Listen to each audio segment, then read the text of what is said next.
नमस्कार दोस्तों, स्वागत है आपका हमारे यूट्यूब चैनल में। आज के इस वीडियो में हम आपको बताएंगे कार्तिक मास की कथा।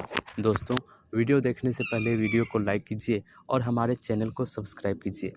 एक नगर में एक ब्राह्मण दंपति रहते थे। वे दोनों प्रतिदिन 7 कोस दूर गंगा और यमुना नदी में स्नान करने जाते थे। इतनी दूर आने जाने से ब्राह्मण की पत्नी थक जाती थी। एक दिन उसने अपने पति से कहा कि हमारा एक पुत्र होता तो कितना अच्छा रहता। पुत्र के बहू आती तो हमें घर वापस जाने पर खाना बना हुआ मिलता और बहू घर का काम भी कर देती। अपनी पत्नी की बात सुनकर ब्राह्मण ने कहा कि तूने बात तो सही कही है, चल मैं तेरे लिए बहू ला ही देता हूँ।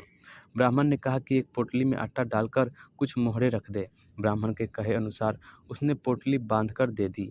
पोटली लेकर ब्राह्मण चला गया। ब्राह्मण सफर के दौरान यमुना के किनारे बहुत ही सुंदर लड़कियां दिखाई दी।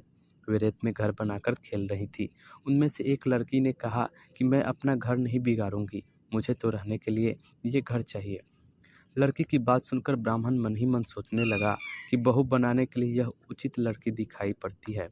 जब वह लड़की जाने लगी तो ब्राह्मण भी उसके पीछे पीछे उसके घर की तरफ चला गया। वहां जाकर ब्राह्मण ने उस लड़की से कहा, बेटी, कार्तिक मास चल रहा है, इसलिए मैं किसी के घर का खाना नहीं खाता। मैं अपने साथ आटा लेकर आया हूँ। तुम अपनी माता से पूछो कि क्या वह मेरे लिए आटा छानकर 4 रोटी बना देगी। यदि वह मेरा आटा छानकर रोटी बनाएगी तो ही मैं रोटी खा लूँगा। ल लड़की ने जाकर अपनी माँ को ये सारी बात बताई। माँ ने कहा, उचित है, जाकर ब्राह्मण देव से कहो कि वह अपना आटा दाल दे दे, मैं रोटी बना दूँगी। जब वह आटा छानने लगी तो आटे में से मोहरें निकली। वह सोचने लगी कि जिसके आटे में इतनी मोहरें हैं, उसके घर में कितनी मोहरें होंगी। जब ब्राह्मण खाना खाने बैठा तो लड़की की माँ ने उससे पूछा, क्या आपका कोई लड़का है और क्या आप उस लड़के की सगाई करने जा रहे हो? यह सुनकर ब्राह्मण ने कहा कि मेरा लड़का तो काशी पढ़ने गया हुआ है, लेकिन यदि तुम कहो तो खांड कटोरे से विवाह करके तेरी बेटी को अपने साथ ले जाऊं। लड़की की माँ ने कहा, ठीक है ब्राह्मण देव। इस पर लड़की की माँ ने लड़की की खांड कटोरे से शादी करके ब्राह्मण के साथ भेज दिया।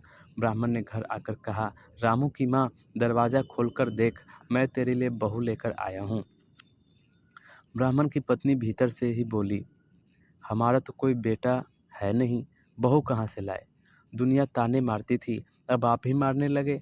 ब्राह्मण ने कहा, तू दरवाज़ा खोल कर को देख। जब ब्राह्मणी ने दरवाज़ा खोला तो सामने बहू खड़ी थी। उसने बहू का स्वागत किया और आदर सत्कार से अंदर ले गई। अब जब ब्राह्मण अपनी पत्नी के साथ नदी स्नान करने जाता तो पीछे से बहू घर का सारा काम करके और खाना बनाकर रखती थी। वह उनके कपड़े धोती और रात को हाथ पैर भी दबाती। इस तरह बहुत दिन बीत गए। ब्राह्मणी ने अपने बहू से कहा कि बहू, कभी भी चूल्हे की आग मत बुझने देना और मटके का पानी खत्म मत होने देना। परंतु एक दिन चूल्हे की आग बुझ गई। यह देखकर बहू घबरा गई और भागी भागी अपनी पड़ोसन के पास गई और कहा कि मेरे चूल्हे की आग बुझ गई है, मुझे थोड़ी आग चाहिए। मेरे सास ससुर सुबह 5 बजे से गए हुए हैं। वह थके हुए घर आएंगे, इसलिए मुझे उनके लिए खाना बनाना है। यह सुनकर पड़ोसन ने कहा कि तू तो बावली है, तुझे यह दोनों मिलकर पागल बना रहे हैं। इनके कोई पुत्र नहीं है, ये निसंतान है। बहू ने कहा, नहीं, ऐसा मत बोलो, इनका बेटा तो बनारस काशी में पढ़ने गया हुआ है। इस पर पड़ोसन ने कहा कि यह तुझे झूठ बोलकर लाए हैं, मेरी बात सच मान, इनके कोई बेटा नहीं है। अब बहू पड़ोसन की बातों में आ गई और कहने लगे कि अब आप ही बताओ मैं क्या करूं।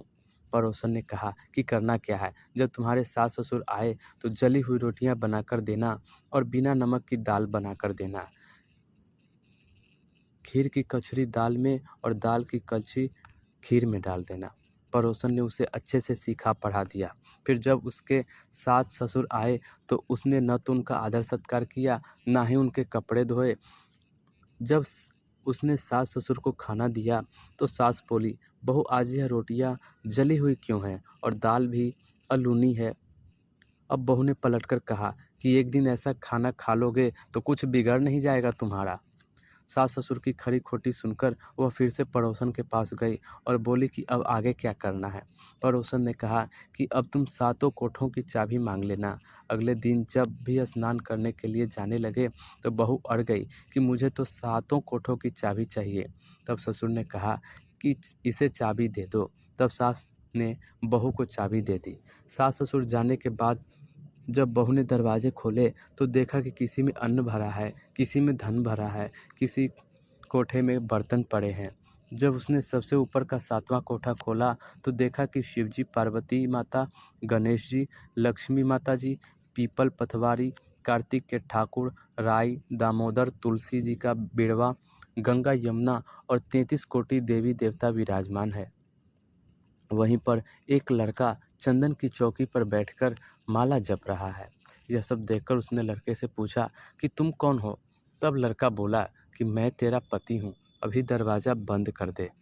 जब मेरे माता पिता आएंगे तब दरवाज़ा खोलना। यह देखकर बहू बहुत खुश हुई और 16 श्रृंगार करके सुंदर वस्त्र पहनकर अपने सास ससुर का इंतजार करने लगी। उसने अपने सास ससुर के लिए अच्छे अच्छे पकवान बनाए। जब उसके सास ससुर घर आए तो उसने उनका आदर सत्कार किया और प्रेम पूर्वक खाना खिलाया और हाथ पैर दबाने लगी। और पैर दबाते दबाते बहू ने कहा कि माँ, आप इतनी दूर गंगा यमुना स्नान करने के लिए जाती हो तो आप थक जाती हो, इसलिए आप घर पर ही स्नान क्यों नहीं करती? यह सुनकर सास कहने लगी कि बेटा, गंगा यमुना घर पर तो नहीं बहती है। तब उसने कहा, हाँ माँ जी, बहती है, चलो मैं आपको दिखाती हूँ। जब बहू ने 7वां कोठा खोलकर दिखाया तो उसमें शिव जी, पार्वती जी, गणेश जी, लक्ष्मी जी, पीपल पथवारी, कार्तिक के ठाकुर, राई, दामोदर, तुलसी जी का बिड़वा, गंगा यमुना बह रही है और 33 कोटि देवी देवता विराजमान है। वहीं चौकी पर बैठा एक लड़का माला जप रहा है। माँ ने उसे देखकर कहा कि बेटा, तू कौन है? लड़का बोला, माँ, मैं तेरा बेटा हूँ। तब ब्राह्मणी ने पूछा कि तू कहाँ से आया है? लड़के ने जवाब दिया कि मुझे कार्तिकेय ने भेजा है। माँ ने कहा, बेटा, यह संसार कैसे मानेगा कि तू मेरा बेटा है? माँ ने कुछ विद्वान पंडितों से मदद मांगी। पंडितों ने कहा, इस पार बहू बेटा खड़े हो जाएं और उस पार माँ खड़ी हो जाए। माँ के चमड़े की अंगिया पहनी हो और छाती में से दूध की धार निकले, बेटे की दाढ़ी मूछ भीगे और पवन पानी के गठजोड़ा बंधे, तब मानेंगे कि यह इस माँ का बेटा है। उसने ऐसा किया, चमड़े की अंगिया फट गई और छाती में से दूध की धार निकलकर बेटे की दाढ़ी मूछ भीग गई। पवन पानी से बहू बेटे का गठजोड़ बंध गया। यह सब देखकर ब्राह्मण और उसकी पत्नी की खुशी का ठिकाना ना रहा। तो यह थी कार्तिक मास की कथा। हे कार्तिक के ठाकुर, जैसे ब्राह्मण और ब्राह्मणी को बहू बेटा दिया वैसे सबको देना। कार्तिक मास की कथा कहने, सुनने और हुंकार भरने वाला सब पर कृपा करना। दोस्तों, ऐसे ही वीडियो देखते रहिए हमारे YouTube चैनल पे। धन्यवाद।